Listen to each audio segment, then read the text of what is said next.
I have been asked to speak, as well as to take the chair. I am much touched and honored. It is characteristic of the Indian spirit that an Indian religious order has invited an Englishman to speak at this anniversary meeting that is a memorial to Sri Ramakrishna. I speak with diffidence, because I am an outsider. In a few minutes you will be hearing Swami Ganananda, who will be speaking from inside. An outsider cannot say anything of much value. Still, I have several things in my mind which I should like to put before you. Firstly, whether one is an insider or an outsider, one is deeply concerned, because religion is the most important concern of every human being who passes through this world. Secondly, religion knows no barriers of nationality. It may speak through a Hindu mouth or through a Christian one or through a Muslim one, but, if the message does truly come from the source of truth, it speaks to each one of us directly. Thirdly, this is the special insight of Hinduism, and the special gift that Indian religion has to give to the world. Some of the religions that have arisen to the west of India are inclined to say, we have the truth. Hinduism would not dispute this, but it would go on to say, yes, you have the truth, we have it too, but neither of us has the whole truth or the same piece of it. No human being ever can have the whole truth, because truth has an infinite number of sides to it. One human being will get one glimpse. Truth is one, but there are many approaches to it. These different views do not conflict, they supplement each other. This recognition of the many-sidedness of religious insight and experience was part of Sri Ramakrishna's message. It was also part of his life, because, if I am right, his life and his message cannot be distinguished from each other. He gave his message by living as he did. The goal of Sri Ramakrishna's life was union with God. Having been born in India as a Hindu, he approached this goal first along the Hindu road.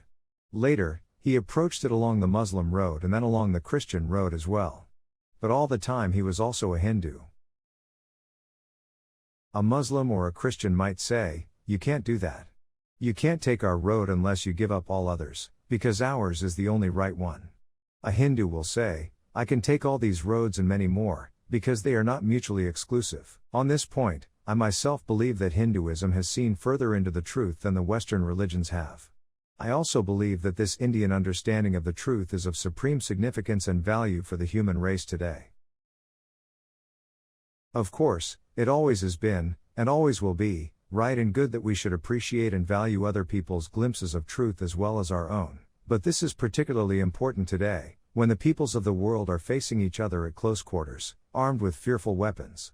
In this situation, the exclusive-minded, intolerant temper is not more wrong than it has been in the past. It has always been as wrong as it could be, but today it is more dangerous than it has ever been. The Hindu attitude is the opposite of exclusive-mindedness, and this is India's contribution to world harmony.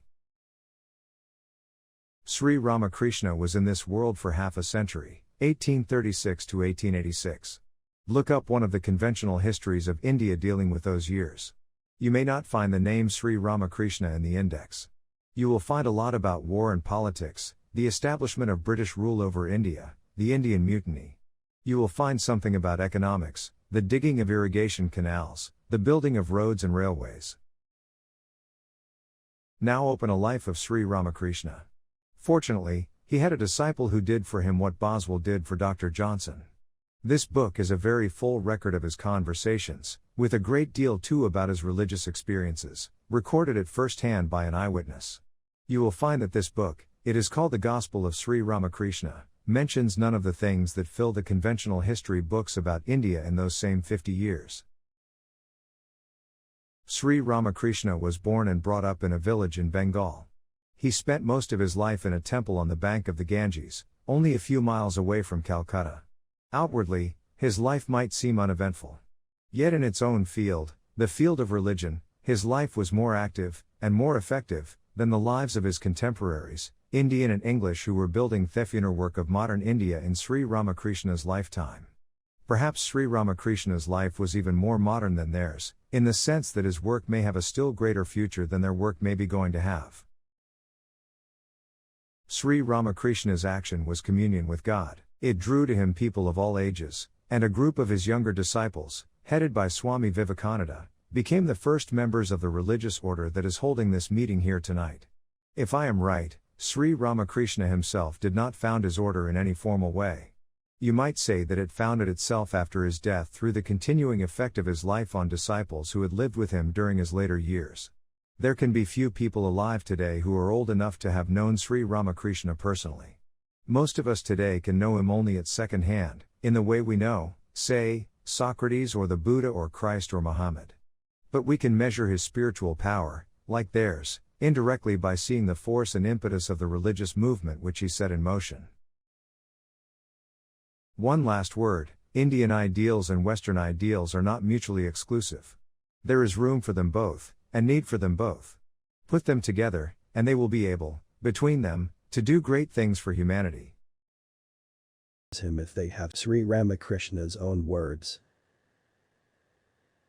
Some people insist that God is formless. Suppose they do. It is enough to call on him with sincerity of heart.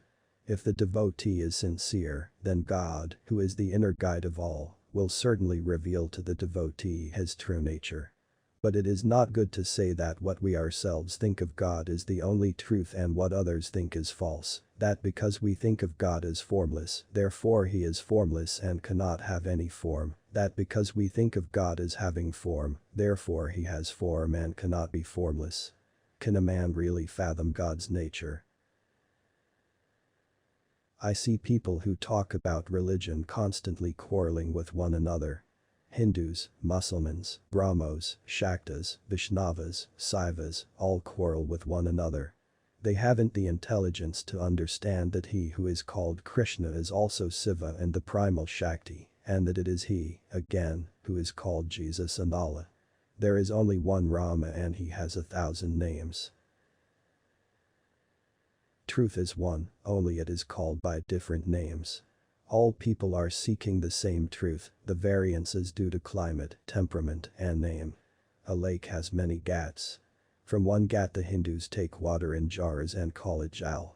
From another ghat the Muslims take water in leather bags and call it pani. From a third the Christians take the same thing and call it water. Suppose someone says that the thing is not jal but pani, or that it is not pani but water, or that it is not water but jal. It would indeed be ridiculous. But this very thing is at the root of the friction among sects, their misunderstandings and quarrels. This is why people injure and kill one another and shed blood in the name of religion. But this is not good. Everyone is going toward God. They will all realize him if they have sincerity and longing of heart.